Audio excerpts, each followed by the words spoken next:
እንዳይነካችሁ፣ ጨለማ እንዳይነካችሁ፣ ሞት እንዳይነካችሁ፣ ውድቀት እንዳይነካችሁ፣ ጨለማ እንዳይነካችሁ በኢየሱስ ስም አሳርፋለሁ። በኢየሱስ ስም አሳርፋለሁ። በኢየሱስ ስም አሳርፋለሁ። ዘንዶ እንዳይነካችሁ አሳርፋለሁ። ከሰውነታችሁ የዘንዶ መንፈስ የተመታ ይሁን። ሕይወታቸውን የበላ መንፈስ የተመታ ይሁን።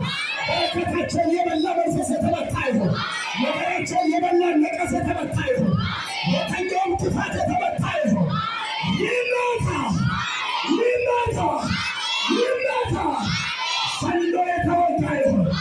2018 26 ዛሬ ለእነዚህ ልጆች እጸልያለሁ። የሚፈልጋቸው መንፈስ የተመታ ይሁን። ለሞት የሚፈልጋቸው የተመታ ይሁን። ሊያጠፋቸው የሚፈልግ የተመታ ይሁን። አሜን እያላችሁ ተቀበሉት። አይኖቻችሁን ጨፍኑ። ነገ ክርስትና እንዳይወድቅ ክርስትና የሚያስፋፉ ወንጌል የሚያስፋፉ አሜን አሜን